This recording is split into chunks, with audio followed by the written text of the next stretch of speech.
इस बार इंडिया बिल्कुल भी टाइम वेस्ट नहीं कर रहा है। पिछले ही महीने सरकार के द्वारा 10,000 करोड़ का एआई मिशन अनाउंस किया गया था, जिसमें कि गवर्नमेंट ने कहा था कि वो आने वाले टाइम में 10,000 से भी ज़्यादा जो जीपीयूज हैं उनको डिप्लॉय करने वाले हैं। और उसी के चलते आज गवर्नमेंट के द्वारा दुनिया की जो लार्जेस्ट एआई कंपनी है एनवीडिया, उनके साथ यहां पर बातचीत को ओपन कर लिया गया है और इन चिप्स को प्रोक्योर करने की बातचीत यहां पे शुरू कर दी गई है। आप लोग यहां पे देख पाएंगे, आज मॉर्निंग में ही खबर सामने आई है और यहां पर भी देख पाएंगे, India in talks with Nvidia to source the GPUs for the 10,000 crore AI मिशन। नाउ ये वाली जो खबर है अपने आप में बहुत ही बड़ी खबर बन जाती है for two primary reasons. Number one, दुनिया में कुछ ही देश हैं, इनफैक्ट केवल चाइना और अमेरिका, केवल यही दो देश ऐसे हैं जिनके पास हमें एनवीडिया की ये वाली चिप्स देखने को मिलती हैं,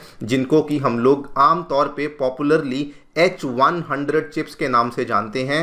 एंड कहा जाता है कि ये आज की डेट में दुनिया की सबसे पावरफुल AI चिप मानी जाती है। एंड नंबर टू, क्योंकि ये चिप्स बहुत ही महंगी हैं तो सरकार ने ये कहा है कि हम लोग नहीं चाहते कि हमारी जो कंपनियां हैं, हमारे जो स्टार्टअप्स हैं और हमारे जो एकेडमिक इंस्टीट्यूशंस हैं उनको ये कॉस्ट बेयर करनी पड़े, और इसीलिए हम लोग हमारे 10,000 करोड़ के AI मिशन के तहत बेसिकली इन चिप्स को आपके लिए प्रोक्योर करने वाले हैं। क्योंकि आपको बता दूं, जिन चिप्स की हम लोग यहाँ पे दोस्तों बात कर रहे हैं, एक चिप का जो कॉस्ट है ये अप्रॉक्सीमेटली $40,000 एक चिप का हमें खर्चा देना पड़ता है, और एक डेटा सेंटर को रेडी करने में लगभग 100 से ज़्यादा चिप्स की आवश्यकता होती है। एक सुपर कंप्यूटर को रेडी करने में 1000 से ज़्यादा यहाँ पे चिप्स की आवश्यकता होती है। तो सरकार ने कहा है वरी नॉट, हम लोग आपके लिए इन चिप्स को एनवीडिया से एक्वायर करके देने वाले हैं। बात करेंगे दोस्तों इस पूरी बातचीत के बारे में जो कि इंडियन गवर्नमेंट ने एनवीडिया के साथ यहाँ पे शुरू करी है।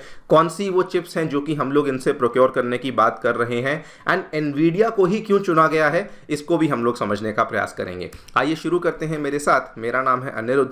यदि आप लोग हमें फॉलो करना चाहते हैं, हमारे लेक्चर्स के अपडेट्स को प्राप्त करना चाहते हैं, तो यहाँ पर दिए गए टेलीग्राम चैनल्स के माध्यम से ऐसा कर सकते हैं। दोस्तों आगे बढ़ने से पहले आपको बताना चाहूंगा that we are really proud to tell you कि इस बार भी अनअकैडमी के लर्नर्स ने यूपीएससी सिविल सेवा परीक्षा 2023 में बहुत ही शानदार परफॉर्मेंस दिया है। एंड टॉप 10 में 4 लर्नर्स हैं जो कि अनअकैडमी के ही लर्नर्स रह चुके थे। ओवरऑल भी 315 से अधिक लर्नर्स हैं जो कि थैंक्स टू अनअकैडमी इस कवेटेड एग्जाम को क्लियर कर चुके हैं। अगर आप भी अपनी तैयारी अनअकैडमी के माध्यम से शुरू करना चाहते हैं तो हमारे सेंटर्स नई दिल्ली के करोलबाग में, मुखर्जी नगर में और प्रयागराज में आ चुके हैं। इनमें जाकर के आप लोग एनरोल कर सकते हैं। इसमें जो प्रोसेस है बहुत ही सिंपल है। नीचे डिस्क्रिप्शन बॉक्स में आपको एक छोटा सा बिटली लिंक दिया हुआ है, वहां पर जाकर के आपको क्लिक करना है, अपनी जानकारी भरिए, हमारी टीम आपको रीच आउट करेगी सो दैट आपका एनरोलमेंट प्रोसेस यहाँ पे आसान करवाया जा सके। बाय द वे आपको बता दूं, हमारे सेंटर्स बहुत ही यूनिक हैं बिकॉज यहाँ पर सेपरेटली सीसैट और एसे राइटिंग की क्लासेस होती हैं, कंप्लीट कवरेज जीएस की होती है, करंट अफेयर्स की मैगजीन्स भी आपको फ्री ऑफ कॉस्ट अवेलेबल करवाई जाती है, और मेंटरशिप और डाउट सॉल्विंग सेशंस भी अवेलेबल करवाए जाते हैं। जो नई डेट्स हैं हमारे नए बैचेस के शुरू होने की, वो यहाँ पर आप देख सकते हैं। ओआरएन में 19 अप्रैल से, मुखर्जी नगर में 24 से और प्रयागराज में 22 अप्रैल से ये शुरू होने वाले हैं।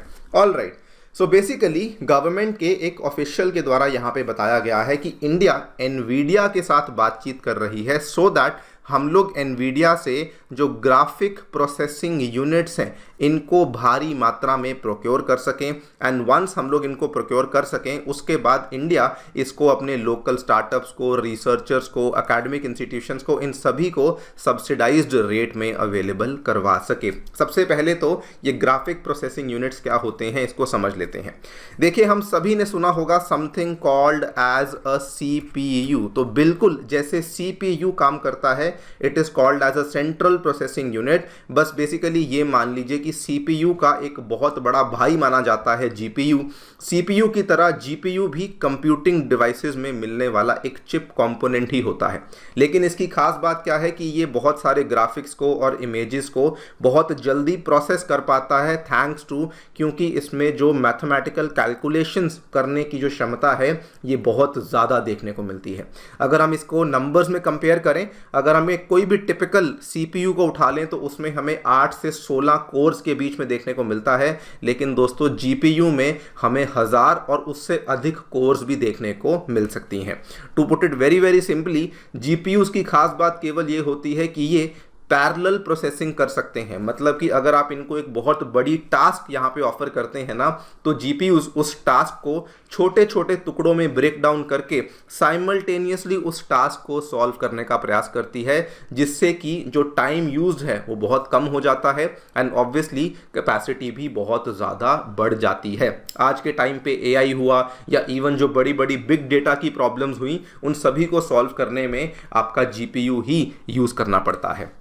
नाउ नेक्स्ट क्वेश्चन ये आता है कि इंडिया के द्वारा एनवीडिया को ही क्यों अप्रोच किया गया। देखिए, इसमें कोई दो राय नहीं, एनवीडिया फिलहाल की जीपीयू मार्केट में सबसे बड़ा शेयर कंट्रोल करती है। और भी कंपनियां हैं जैसे कि इंटेल हुई, लेकिन एनवीडिया जितना जो मार्केट शेयर है वो कोई कंट्रोल नहीं करता। आपको बता दूं 95% के आसपास का मार्केट शेयर जो है वो केवल एनवीडिया के द्वारा ही यहाँ पे कंट्रोल किया जाता है। और आपने रिसेंटली देखा होगा, 2 महीने पहले की बात है, एनवीडिया दुनिया भर में 3rd मोस्ट वैल्यूएबल कंपनी बनकर के सामने आई थी। इसने गूगल को बेट किया था और ये माइक्रोसॉफ्ट एप्पल के बाद 3rd मोस्ट वैल्यूएबल कंपनी बन गई थी। और अगर हम एआई के क्षेत्र में बात करें तो एनवीडिया दुनिया की लार्जेस्ट कंपनी बन चुकी है। इसकी मार्केट वैल्यू आज के टाइम पे $2.16 ट्रिलियन के आसपास पहुंच चुकी है। और एक बड़ा कारण इंडिया का एनवीडिया को अप्रोच करने का ये भी है कि अभी तक अगर दुनिया के हम लोग बड़ी कंट्रीज़ की बात करें, चीन हुआ, अमेरिका हुआ, तो इनके द्वारा भी एनवीडिया की ही चिप्स को यहाँ पे एक्वायर किया गया है। इन दोनों कंट्रीज़ ने एनवीडिया की जिस चिप को एक्वायर किया है, जिस जीपीयू को एक्वायर किया है, उसको हम लोग H100 चिप बोलते हैं। एंड ये वाली जो H100 चिप है, ये दुनिया भर में एक नोन फैक्ट है। This is currently the most powerful GPU जो कि एग्जिस्ट करता है। एनवीडिया का ये मानना है कि H100 में 80 बिलियन के आसपास ट्रांजिस्टर्स देखने को मिलते हैं, जो कि अपने प्रेडेसेसर A100 से 6 टाइम्स ज़्यादा हमें एक्टिव, 6 टाइम्स ज़्यादा हमें पावरफुल देखने को मिलती है। इनफैक्ट मैं यहाँ पे ऐड ऑन करना चाहूँगा, इवन वर्ल्ड इकोनॉमिक फोरम में इस चिप के बारे में बातचीत करी गई थी कि H100 चिप जो है वो दुनिया के एआई इकोसिस्टम के लिए एक गेम चेंजर चिप यहाँ पे मानी जाएगी। इतना ही नहीं, इंडिया की कई सारी प्राइवेट कंपनीज, जो बड़ी बड़ी कंपनियां हैं जैसे कि रिलायंस हुआ, टाटा हुआ, और एक प्राइवेट कंपनी योटा इंफ्रास्ट्रक्चर के नाम से, इन्होंने ऑलरेडी एनवीडिया के साथ जीपीयूज को एक्वायर करने की बातचीत कर ली है।